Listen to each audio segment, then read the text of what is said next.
Hello guys, I'm Steve. Welcome back to the channel. Welcome back to another video. If it's your first time stopping by the channel, hit that subscribe button. Trust me, you won't regret it. If you're a returning subscriber, as always, guys, welcome back, and I do appreciate support.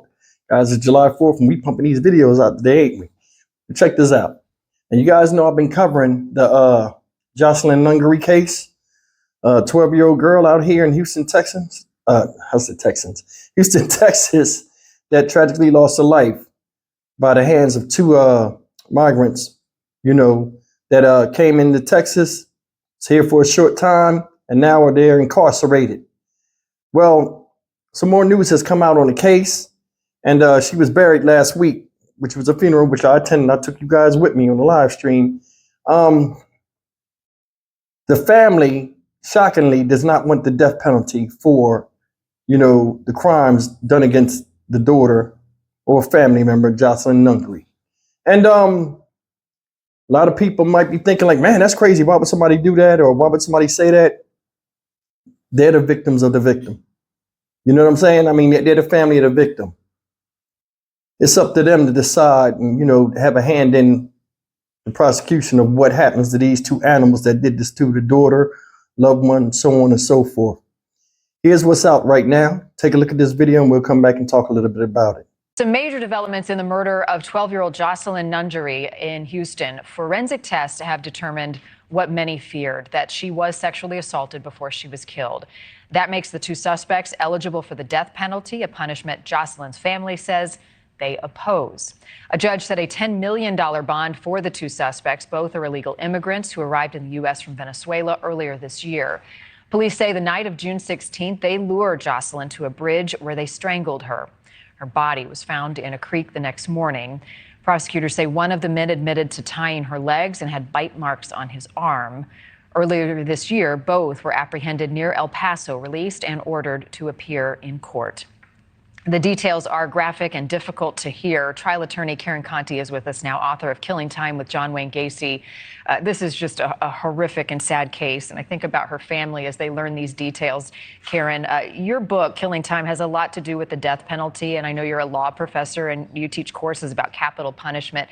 How does this play into this horrific case? Well, in most states, a simple murder doesn't make the defendants eligible for the death penalty. There has to be an aggravating factor, like the woman was pregnant. There are multiple deaths. It was a police officer. So in this case, this sexual assault will make these two eligible for the death penalty because in Texas, if there's another crime that's being committed along with the murder, that makes the defendants eligible. So while this is a horrible detail, this makes the case stronger for the prosecution. How does it factor in, though, if the family says they do not support the death penalty? It's really interesting. The prosecution doesn't have to listen to the victims' families because when you are prosecuting as a prosecutor, you're doing it on behalf of the state of Texas. You're not doing it as a private citizen. But certainly the prosecutors are going to listen because who's more affected than the family of this little girl? And that if you don't have the cooperation of the family members when it comes to sentencing, they may not want to testify. They may not want to be part of it. And so when you have a reluctant witness, they're not good witnesses. So my guess is if the family is adamant that they do not want the death penalty for one reason or another, the prosecutors are going to honor that desire. And ultimately, Karen, is it determined by the judge, and what factors would the judge be taking into consideration? The jury in Texas decides if there's a death penalty or life in prison, and it must be unanimous. The jury can make their determination based on a variety of factors, the history and background of the defendants, the egregiousness of the crime, and a number of other things. And if it's not unanimous that they want the death penalty, then the defendants by default get life in prison. Does Texas still lead the way in executions? They're right up there. Between Texas and Florida, they account for over 60% of all executions. But the death penalty is falling out of favor, and so even Texas is executing fewer, and fewer jurors in Texas are actually giving the death penalty. Their record is not what it used to be. And I think it's just a matter of public opinion. It's just falling out of favor.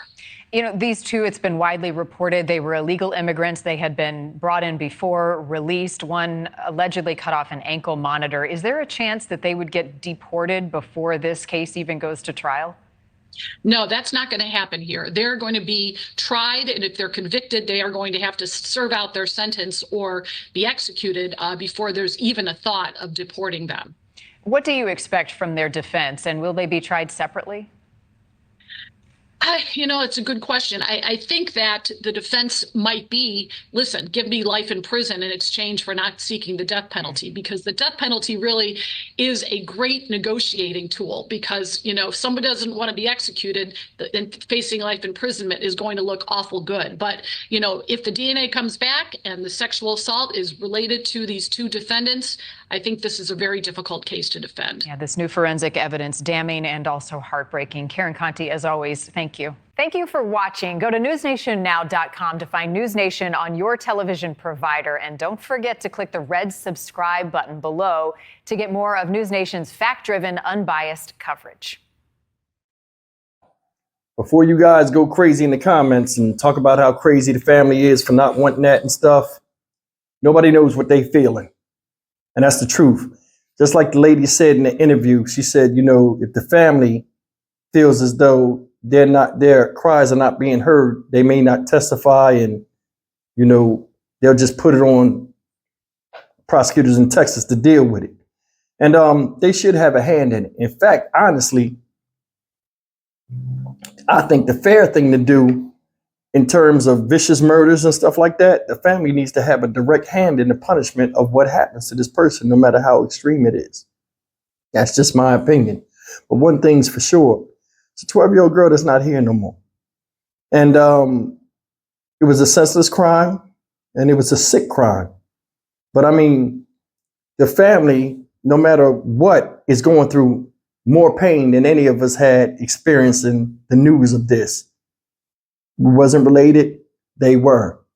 They like it, I love it.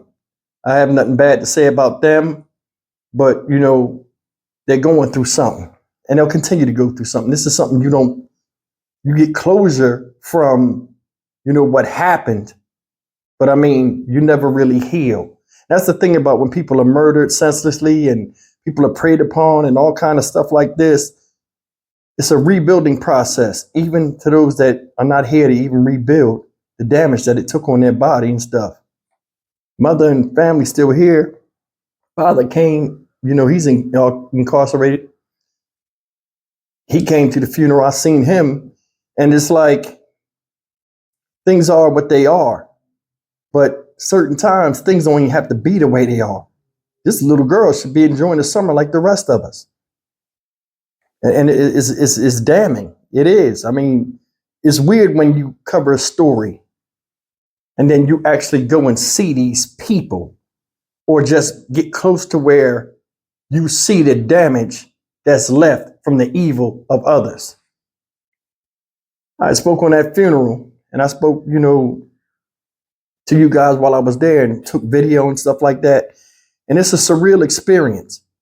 When I went under there where the crime scene was at, where her body was laid out, it was a surreal experience. It's like something that's just, it's like almost out of body. Somebody died where I'm standing right here, and they didn't just die. They died viciously. Viciously. More news came out. The lady that found her was walking across the bridge and seen her. She wasn't driving. That's another thing. So that lady that found her, that thought it was a mannequin in the water, she wasn't driving by to get a quick glimpse. She saw the actual body right there. Imagine how she feel. Type of PTSD she got walking over that bridge, if she ever walks over it again. Heinous crimes have a ripple effect, and it plays on the senses of people that ain't even involved in it. It's a good thing she called the cops, because a lot of people would ignore that and walk right past it, because they don't want no trouble. They don't want to be bothered. They don't want to be named. You see something, say something, man, for real. Because what if it was your peoples down there, or your peoples in the position of something, needing help, or just wanting to be discovered? You would want somebody to say something. May Joselyn Nungaray rest in peace and get the justice, her family get the justice that was meant for her, that she's not here to see herself. I'm Stock Market Steve for the Dynamic Reason channel. As always, like, comment, share, and subscribe. I'll see you in the next video. Take care.